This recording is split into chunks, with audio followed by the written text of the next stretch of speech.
Manos e manas, estamos de volta com o Pergunte ao Pastor. Você pode fazer suas perguntas pelo link que é postado nas redes sociais ou pelo WhatsApp oficial da nossa igreja, que é 21 2415 4177. Alguém me perguntou qual é a minha compreensão sobre a salvação em relação a 5 realidades espirituais. 1, a graça divina.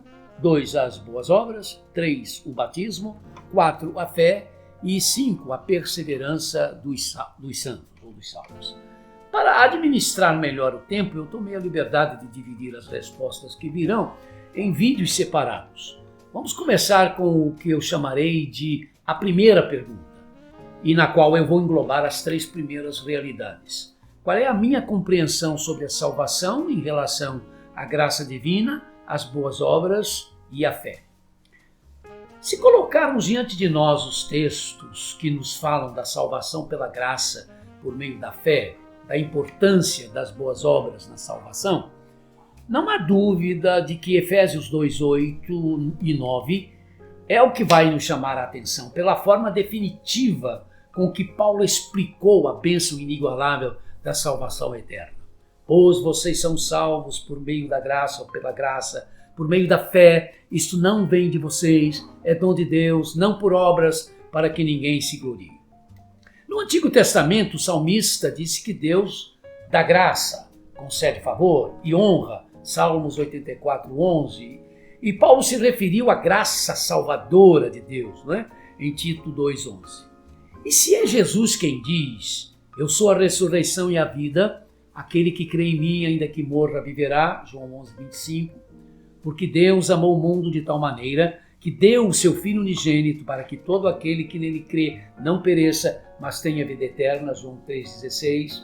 Se Paulo, o apóstolo, e seu companheiro Silas responderam à pergunta do carcereiro de Filipos, o que devo fazer para ser salvo, com o creia no Senhor Jesus Cristo e serão salvos, você e os da sua casa, Atos 16, 31, a conclusão lógica, simples e lógica, é que a salvação da alma, em todos os seus aspectos, se recebe, acontece pela graça de Deus, por meio do crer, isto é, da fé em Cristo Jesus. Cristo Jesus, apontado por Pedro como aquele que é o único nome pelo qual devamos ser salvos, Atos 4,12. Daí chamarmos Jesus de Senhor e Salvador absoluto, porque Deus o fez Senhor e Cristo, Atos 2,36 e Efésios 3,11. O Senhor Jesus Cristo é então o absoluto, porque é só pelo nome dele, em nome dele, que somos salvos. Só pelo nome dele, sem quaisquer dos chamados meios de graça ensinados por determinados segmentos cristãos. Portanto, não nos salvam o batismo, o doce nome de Maria, as boas obras, sejam elas quais forem, inclusive a da caridade, a igreja, que mesmo sendo a multiforme sabedoria de Deus, Efésios 3,10, é a fonte anunciadora desta salvação pela graça de Deus por meio da fé em Cristo, mas não é ela que salva.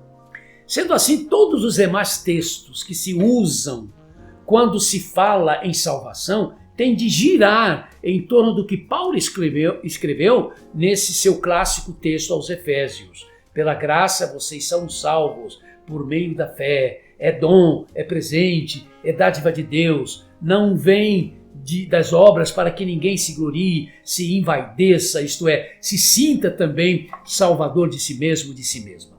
E aí entra a já conhecida explicação do significado da palavra grega charis, que Paulo usou e que em português nós traduzimos como graça.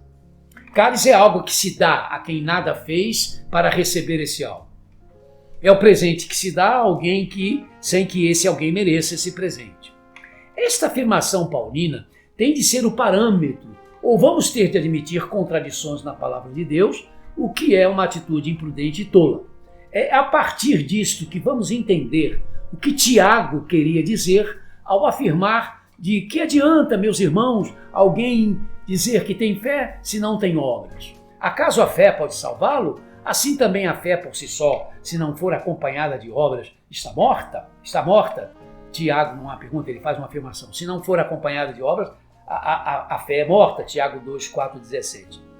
Olha, a chave para o pretenso dilema criado por Tiago, salvação pela fé somente, ou também pelas obras, se resolve com a afirmação: a fé por si só, se não for acompanhada de obras, está morta. Paulo disse aos Efésios que pela graça vocês são salvos, por meio da fé. Isso não vem de vocês, é dom de Deus. Então a fé que nos leva a depender de Jesus Cristo para nos salvar é dom, é dádiva, é presente, e presente que não merecíamos receber de Deus. Mas pode vir alguma coisa de Deus que seja algo morto? Ou seja, uma realidade morta pode vir de Deus? Obviamente que não. Então o que Tiago estava dizendo é que se fosse possível,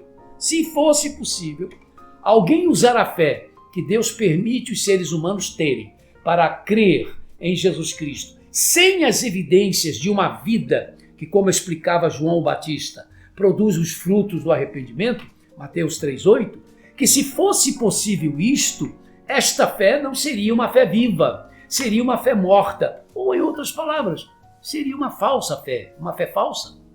Não é sem razões que quase 20 anos depois de Tiago, Paulo, no mesmo capítulo 2 da carta aos Efésios, na qual afirmou pela graça vocês são salvos por meio da fé, também explicou, porque somos criação de Deus, realizada em Cristo Jesus, para fazermos boas obras, as quais Deus preparou de antemão para que nós as praticássemos. Efésios 2,10. Simples.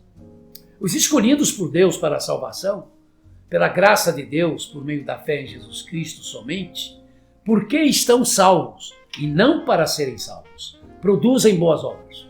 Buscam as boas obras porque para isso estão salvos, ou serão grotescas contradições, ou montadores de um circo sobre o qual Tiago alertou quando escreveu: mas alguém dirá, você tem fé e eu tenho obras. Mostre-me a sua fé sem obras e eu lhe mostrarei a minha fé pelas obras. Tiago 2,18. Isso é a mesma coisa que se dizer, ilustrou o próprio Tiago, eu creio em Deus. Só que tal declaração pode ser do tipo: eu creio em Deus como os demônios também creem, mas continuam sendo demônios. Ainda que pelo menos eles, os demônios, estremeçam por causa disso, conforme Tiago 2,19. Então as boas obras são evidências da salvação, recebida graças à graça de Deus, que tem um nome: Jesus Cristo. Jesus Cristo, e não boas obras. Jesus Cristo que cremos, ensinamos e confessamos como único e suficiente Salvador, ou como prefiro dizer, como Senhor e Salvador absoluto.